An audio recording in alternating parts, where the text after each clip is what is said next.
జూబ్లీహిల్స్ ఉప ఎన్నికల్లో గెలుపుపై బీఆర్ఎస్ అధినేత కేసీఆర్ ఫోకస్ పెట్టారు. బీఆర్ఎస్ అభ్యర్థి మాగంటి సునీత గెలుపు లక్ష్యంగా ఎర్రవల్లిలో బీఆర్ఎస్ నేతలు సమావేశమయ్యారు.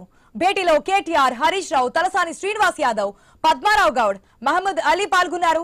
జూబ్లీహిల్స్ నియోజకవర్గ పరిధిలోని అన్ని డివిజన్లు, క్లస్టర్ల ఇన్ఛార్జీలు ఈ సమావేశానికి హాజరయ్యారు.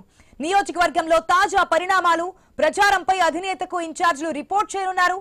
పార్టీ అభ్యర్థి మాగంటి సునీత గోపీనాథ్ గెలుపు కోసం అనుసరించాల్సిన వ్యూహంపై కేసీఆర్ నేతలకు దిశానిర్దేశం చేయనున్నారు. మనం చూస్తున్నాం జూబ్లీహిల్స్ బైపోల్ అనేది ఎంత క్లియర్ కట్ గా అన్ని పార్టీలు తీసుకున్నాయనేది మనం చూస్తున్నాం. గెలిపే లక్ష్యంగా 3 పార్టీలు అస్త్రశస్త్రాలను సిద్ధం చేసుకుంటున్నారు. నామినేషన్స్ కూడా మనం చూసాం. భారీ స్థాయిలో నామినేషన్స్ వేసినటువంటి పరిస్థితి కూడా మనం చూసాం. ఇటువంటి పరిస్థితుల్లో కేసీఆర్ కూడా ఈ గెలుపు కోసం ఏ విధంగా ముందుకెళ్లాలనేది ఫామ్ హౌస్ నుంచే నేతలతో మాట్లాడుతున్నట్టు తెలుస్తోంది. అప్డేట్స్ మా ప్రతినిధి క్రాంతి ద్వారా తెలుసుకుందాం. రెడ్ క్రాంతి, మనం చూస్తున్నాం జూబ్లీహిల్స్ పై ఫోకస్ పెట్టింది. ఇప్పటికే ప్రచారంలో ముందుకెళ్తోంది. కాంగ్రెస్ పార్టీ ఏదైతే హామీలు ఇచ్చి అమలు చేయకున్నటువంటి బాకీ కార్డులు అంటూ కూడా ప్రచారంలో ముందుకెళ్తున్నారు. ఈ సిచ్యువేషన్ లో కేసీఆర్ కూడా దిశానిర్దేశం చేస్తున్నట్టు తెలుస్తోంది. డీటెయిల్స్ ఏంటి? ఆశా, జూబ్లీహిల్స్ ఉప ఎన్నికను ప్రధాన పార్టీలు అత్యంత ప్రతిష్టాత్మకంగా తీసుకున్నాయి. ఇటు కాంగ్రెస్ పార్టీ అధికారంలోకి వచ్చి దాదాపుగా 2 సంవత్సరాలు అవుతుంది. 2 సంవత్సరాల్లో తర్వాత జరుగుతున్న ఈ ఎన్నికలు వాళ్ళ పరిపాలనకు ఇది రెఫరెండంగా భావించే అవకాశం ఉంది.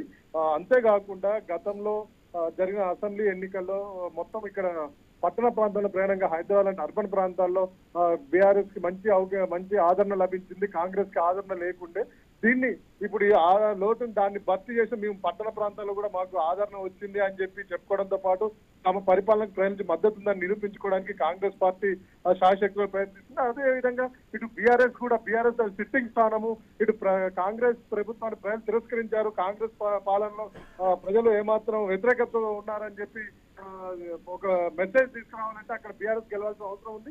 అంతేకాకుండా తమ సిట్టింగ్ స్థానం కాబట్టి దాన్ని ఎట్టి పరిస్థితుల్లో గెలిపించుకోవాలన్న పట్టుదలతో ఇటు బీఆర్ఎస్ శ్రేణులు ఉన్నాయి. దీనికి కేసీఆర్ నాయకత్వంలో మొత్తం కార్యక్రమం జరుగుతుంది. నిన్నటితో నామినేషన్ల ప్రక్రియ పూర్తి అయిపోయింది. ఇక ఉపసంహరణ ఒకటే పెండింగ్ లో ఉంది. అయితే దీంతో బీఆర్ఎస్ సంబంధించి ఇప్పటికే అక్కడ స్టార్ కాంపైనర్లు ఎవరు, ఏ ప్రాంతానికి ఎవరు ఇన్ఛార్జ్ అని ఇప్పటికే పార్టీ నియమించింది. వాళ్ళందరూ కూడా క్షేత్రస్థాయిలో పనిచేస్తూనే ఉన్నారు.